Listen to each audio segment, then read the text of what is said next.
Y no solamente la playera, señor Sánchez, quizás con un saludo del señor Fernando Valenzuela, con eso nos quedamos en este miércoles. Y es miércoles y está con nosotros Rafa Reyes, a quien tengo el placer y gusto de saludarle también. Con placer y orgullo. ¿Cómo te va, Rafa? Un gusto al auditorio también. Bien. Muy bien, gracias, buenos días. Buenos días. Esta semana se publicó en un diario de circulación nacional, por ser más exactos, en el Reforma, cómo en algunos casos diputados federales y senadores, para entregar recursos económicos a estados y municipios, les piden dinero a los alcaldes y a los gobernadores para bajarle recursos y hacer obra. Eso está tipificado, ya ha habido un problemón, porque está identificado en el Partido Acción Nacional. Tema de corrupción, una vez más. Tema de corrupción, bueno, primero que nada tenemos que decir que esto está enmarcado en un asunto de la lucha por la dirigencia nacional del PAN, en principio de cuentas, y son propiamente algunos panistas quienes lo dan a conocer en este tema para desmarcar al coordinador del grupo parlamentario, y evidentemente pues para generar mayores adeptos y demás. Esto tenemos que decirlo con toda la verdad. Pero regresando al asunto de corrupción, sí, una vez más se da a conocer lo que ha venido pasando a lo largo de muchos años, que pasa de boca en boca, que la sociedad lo sabe y que lamentablemente hemos creído o considerado que es parte de nuestro ADN mexicano el ser corruptos. Propiamente Transparencia Internacional ha comentado en infinidad de ocasiones que México es uno de los países más corruptos del mundo, lo cual, bueno, pues debe de dejarnos pues no con una muy buena satisfacción con respecto de lo que se piensa de México y de los mexicanos. Y me parece que esto lamentablemente está focalizado en un asunto de orden político, en un asunto de orden burocrático, administrativo.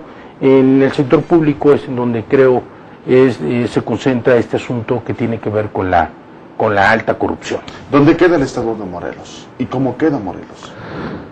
Pues bueno, lamentablemente no tenemos las mejores condiciones. Me parece que tendríamos que ser muy claros, muy críticos. Para poder resolver un problema, Jorge, tenemos que reconocer que ese problema existe. Sí. Que hay un problema, que ese problema está en la mesa y que adicionalmente está haciendo muchísimo daño a la sociedad.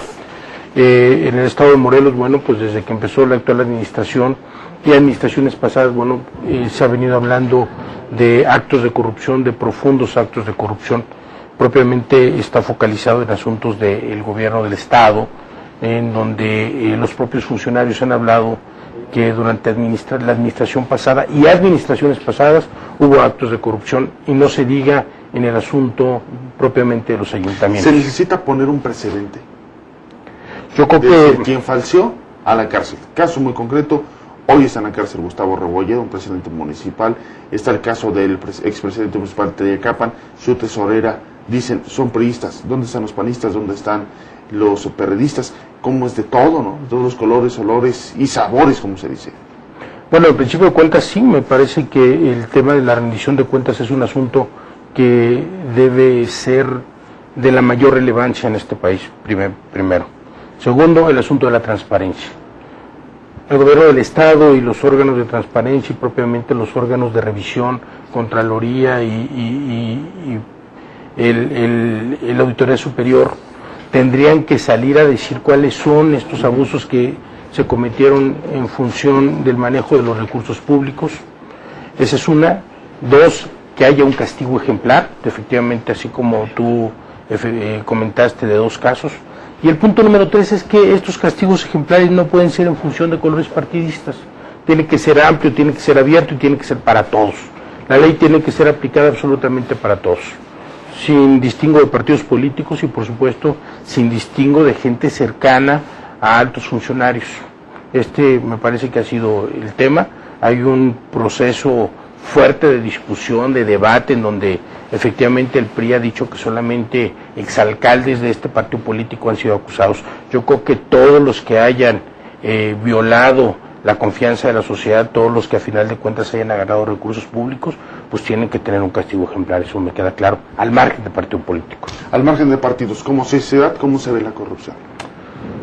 Pues bueno, yo primero Transparencia Internacional los ubica como uno de los países más corruptos de Latinoamérica, primero que nada. Como sociedad, bueno, pues la sociedad lamentablemente se ha acostumbrado, ¿no? Lo cual es muy grave. No es un tema de ADN, es un tema de cultura. Entonces ya es normal que se diga, ay, el presidente municipal robó y de no pase nada. Ay, el fulanito que está en el gobierno robó y no pase nada. O sea, ya es normal que cualquier persona que entre a estas esferas políticas, pues es normal, es político.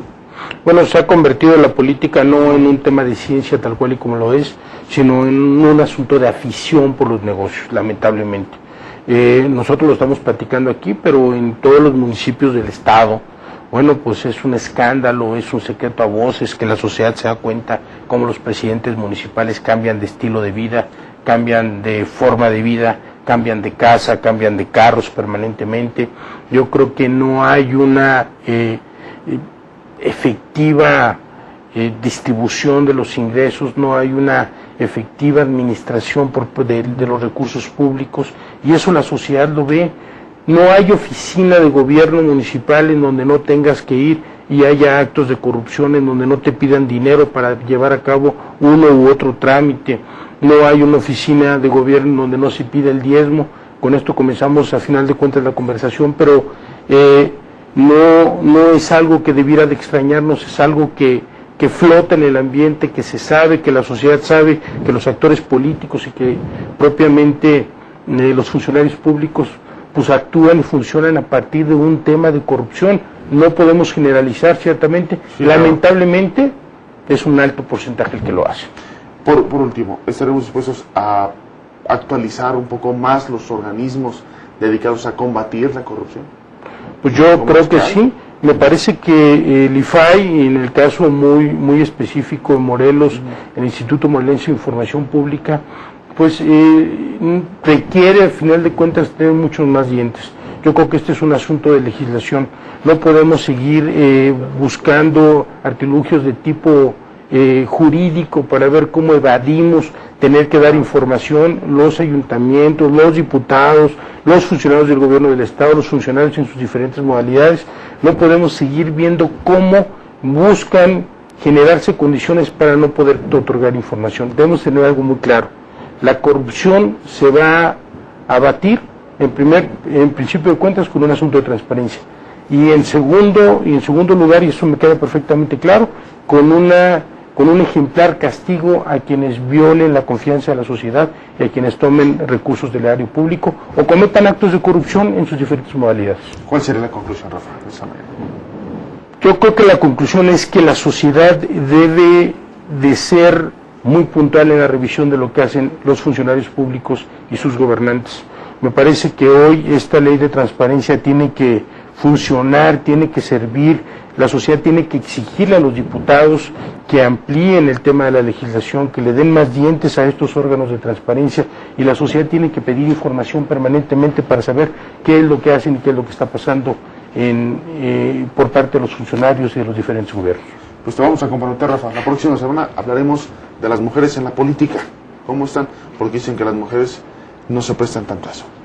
No se prestan, son muy responsables, y adicionalmente, bueno, pues me parece que es un tema obligado dado el mes que estamos viviendo y dado que las mujeres pues son alguien muy importante, no solamente en la vida del país, sino en la vida de cada uno de nosotros.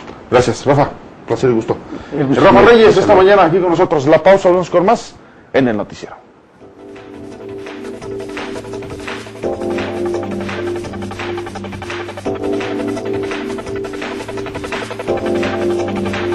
Imagina la UAM. La máxima casa de estudios del estado ofrece